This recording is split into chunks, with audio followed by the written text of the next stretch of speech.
hein, dans un cadre de porte, comme on dit ici au Québec. Et donc, je me dis que aujourd'hui, j'avais juste envie de vous donner quelques paroles pour vous inviter, vous inciter à prendre soin de vous et pour vous préparer aussi. Il y a quelques mois, j'avais déjà annoncé que ce que les gouvernements nous préparaient pour cet automne était pire que ce que nous avions vécu au printemps. Et il se fait que ces 48 dernières heures, j'ai reçu de plusieurs sources différentes des informations confidentielles. Donc, je vous les partage au prix où je les ai reçus, c'est-à-dire pour 0 € ou $0. Mais c'est toujours intéressant de savoir ce qui se trame et ce qui est préparé, ce qui est programmé à l'avance, histoire de prendre soin de soi, de prendre soin de sa famille et ne pas être pris au dépourvu en dernière minute, parce qu'il n'y a rien de pire que de se trouver pris dans un tsunami sans avoir été prévenu de l'imminence de ce tsunami.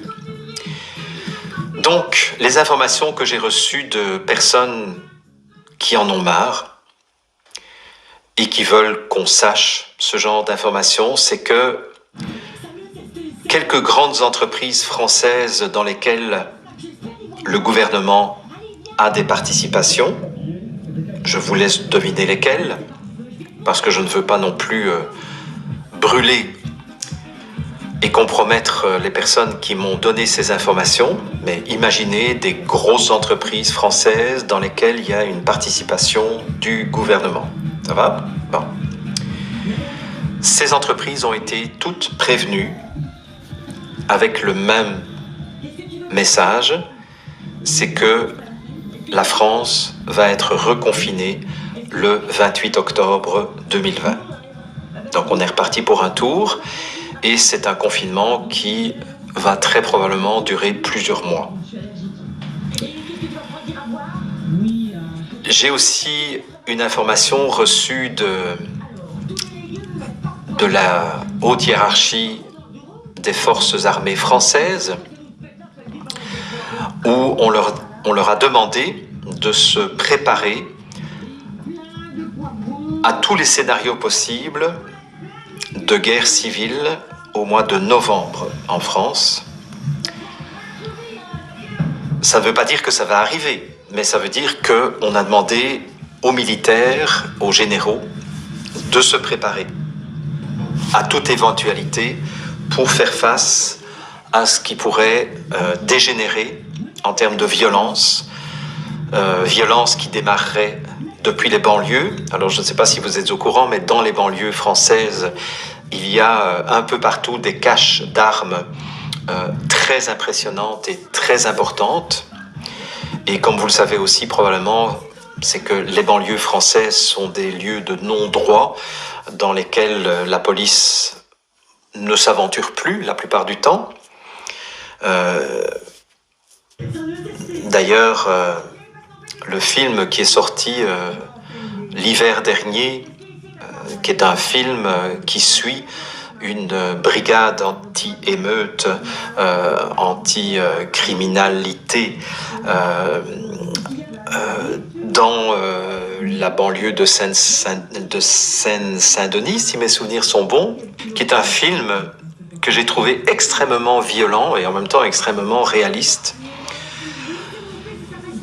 Et où on voit effectivement à quel point ces banlieues sont des lieux où la mèche est devenue extrêmement courte et où il suffirait de pas grand-chose, de spontané ou de provoqué, pour qu'une guerre civile se déclenche. J'ai eu des informations aussi de la part des forces armées canadiennes, où eux aussi se préparent à tous les scénarios possibles.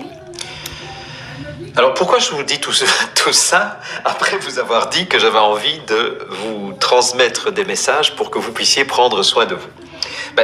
Pour plusieurs raisons. La première, c'est que je vous donne l'information. Ça ne veut pas dire que c'est ça qui va arriver. Mais le fait que vous ayez ces informations, ça va vous permettre en tout cas de vous poser la question, ok, prenons the worst case scénario. Prenons le scénario du pire. Il faut que tu saches que l'acte de naissance n'est pas une déclaration publique. C'est un contrat privé qui donne lieu à la création d'une personnalité juridique appelée homme de paille. Donc, pour obtenir une autorité sur toi, l'État a dû créer cette entité fictive connue sous le nom de personne, en jargon juridique, le langage du barreau, et qu'on appelle aussi homme de paille, épouvantail, appellation commerciale et aussi entité juridique. Cette fiction juridique, ce n'est pas toi. Elle ne te désigne absolument pas en tant qu'être vivant, la créature du tout miséricordieux, mais plutôt en tant que personne. C'est ton double fictif. En droit français, l'être humain n'existe pas. Par exemple, dans le Code civil, une personne physique est davantage définie par le droit plutôt que par la nature d'être humain fait de chair et de sang. La personnalité juridique que tu possèdes est donc une entreprise soumise au Code du commerce international UCC. Tu possèdes cette personnalité juridique, ce n'est pas toi. Parce que le citoyen est une fiction juridique. Ton acte de naissance désigne en réalité la naissance de ta personne, ta personnalité juridique. Et non toi, enfant d'Adam, fait de chair et de sang, créé par le Tout-Puissant. Comment cette fraude du nom, plutôt devrais-je dire cette fraude de l'identité, cette ruse abjecte a été mise en place? Premièrement, parce que l'ordre du nom et du prénom a été changé. Nos parents nous donnent juste un prénom et c'est ensuite l'état civil du Tarout qui nous donne un nom via la filiation. Ils ont réussi cette fraude du nom parce que notre prénom et notre nom doivent normalement s'écrire en tout minuscule, excepté l'initiale en majuscule. La personnalité juridique que nous possédons est quant à elle écrite en tout majuscule. Je t'invite à aller regarder tes papiers officiels. Allez. Sors-moi ta pièce d'identité ou alors ton permis, un courrier de la banque, un courrier d'EDF. Allez, vas-y, va le chercher. C'est bon? Tu l'as sous les yeux? Regarde bien. Regarde bien comment ton nom est écrit en lettres majuscules. En se référant à l'Académie française, cette écriture en tout majuscule n'existe pas en français. C'est ce qu'on a tous appris à l'école laïque de Lucifer. Les noms propres prennent une majuscule au début, le reste en minuscule. Leur seule stratégie pour concilier notre vrai prénom avec le nom de la société, l'entreprise que l'état civil a créée, est donc d'écrire notre nom en lettres majuscules. L'écriture en tout majuscule est connue comme étant capitis diminutio maxima, ce qui signifie la perte de citoyenneté ou la perte maximale de statut due à l'utilisation de la capitalisation. Sous le régime de la mécréante République romaine, qui est le modèle de civilisation de notre société actuelle impie, le capitis diminutio maxima résulte de la perte de la liberté et avec elle de la cité et de la famille. Certaines infractions entraînaient la déchéance des droits civiques. Les déserteurs et les citoyens qui s'étaient dérobés peuvent ainsi être vendus comme esclaves par un magistrat en dehors de Rome. Ce qui fait analogie avec la loi maritime Admiralty, qui est une loi injuste bancaire, un copier-coller similaire à cette loi romaine.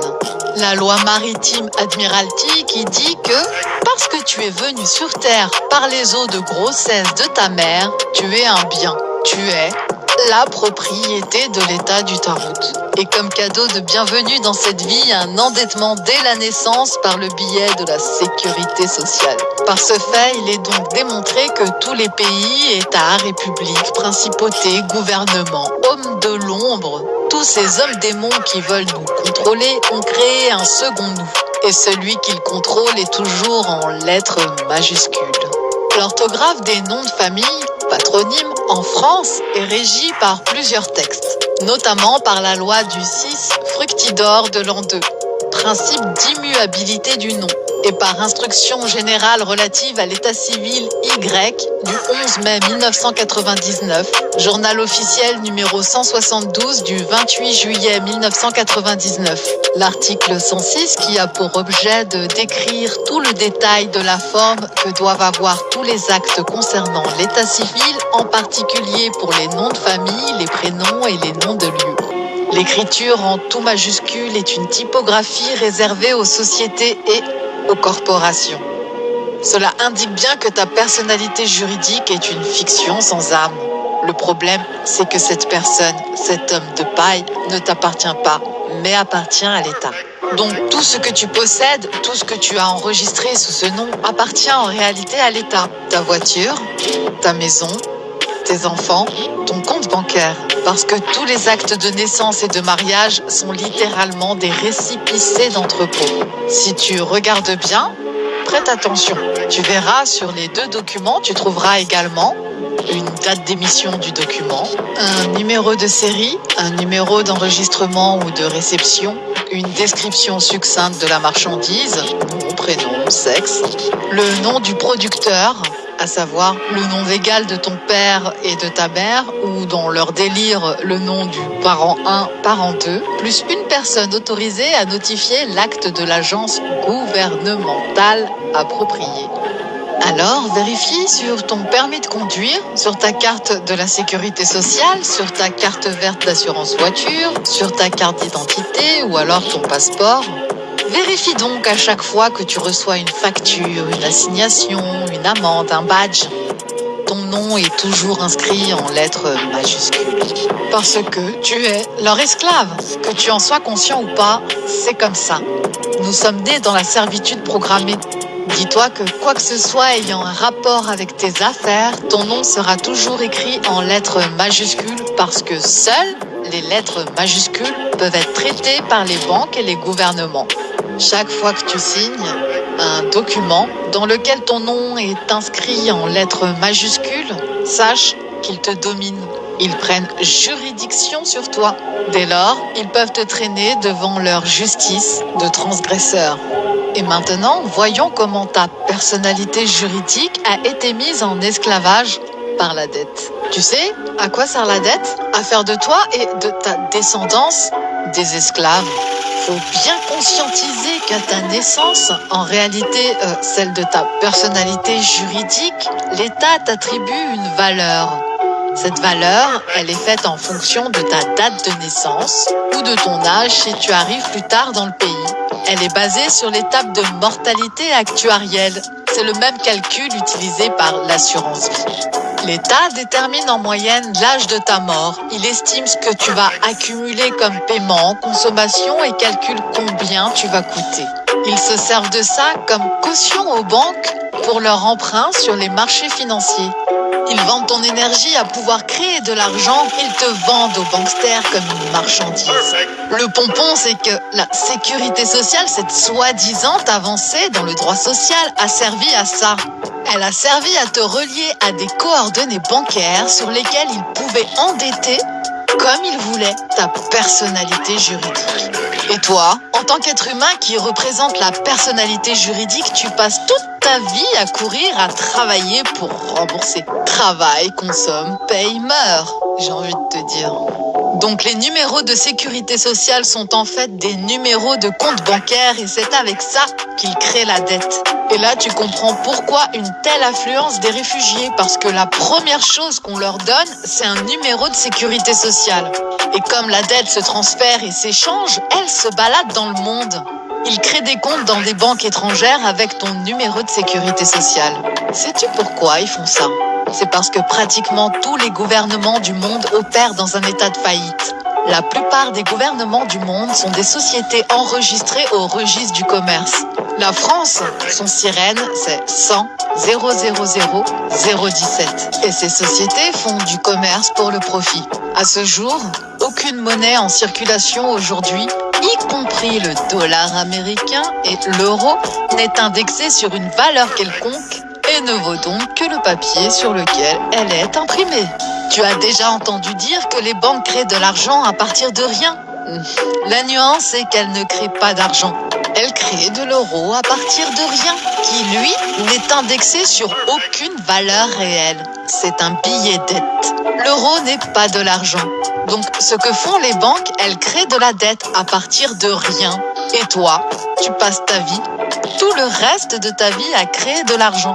Avec ton énergie, tu crées de l'argent. Tu crées de l'argent pour régler la dette créée par les banques. Donc, les banques ne créent pas l'argent à partir de rien. Elles créent l'euro qui, lui, est la dette. Et la dette est beaucoup plus facile à créer que l'argent. En un claquement de doigts, bim, c'est créé. Mais il n'en a pas toujours été ainsi. Jadis, il fut un temps où tu pouvais aller à la banque et échanger un billet contre un montant égal en or ou en argent. C'est de là que vient le nom de la livre sterling, qui était autrefois lié à l'argent sterling. Mais aujourd'hui, tous les gouvernements empruntent aux banques ster leur monnaie qu'ils mettent en circulation. Et comme il s'agit d'un prêt, il y a l'usure qui va avec. Tu sais, les intérêts sont également ajoutés au capital initial. Donc, si tout l'argent, je voulais dire, le billet dette est créé par emprunt avec les intérêts en sus, donc comment peux-tu obtenir de l'argent pour rembourser le prêt quand l'argent des intérêts n'existe même pas? Tu sais, il n'a même pas encore été créé. En fait, la seule façon de rembourser les intérêts est d'emprunter encore plus de monnaie. Comment peut-on payer une dette avec une autre dette? Sérieux? Un enfant pourrait tout à fait se rendre compte, pas besoin d'être comptable, que les comptes ne s'équilibrent absolument pas. Et comme l'État emprunte aux banques ster, oui, l'État emprunte aux banques ster avec un taux d'usure, mais pour emprunter, il faut une garantie de remboursement pour les usuriers. Dès lors, les gouvernements utilisent comme nantissement pour obtenir ces prêts auprès de la Réserve fédérale, du FMI ou de la Banque centrale européenne. Tu sais ce que c'est? Ils nous utilisent, nous. Oui, il ne reste au gouvernement qu'une seule ressource à offrir en caution aux banques. C'est nous, les êtres humains, hommes et femmes vivant sur le territoire.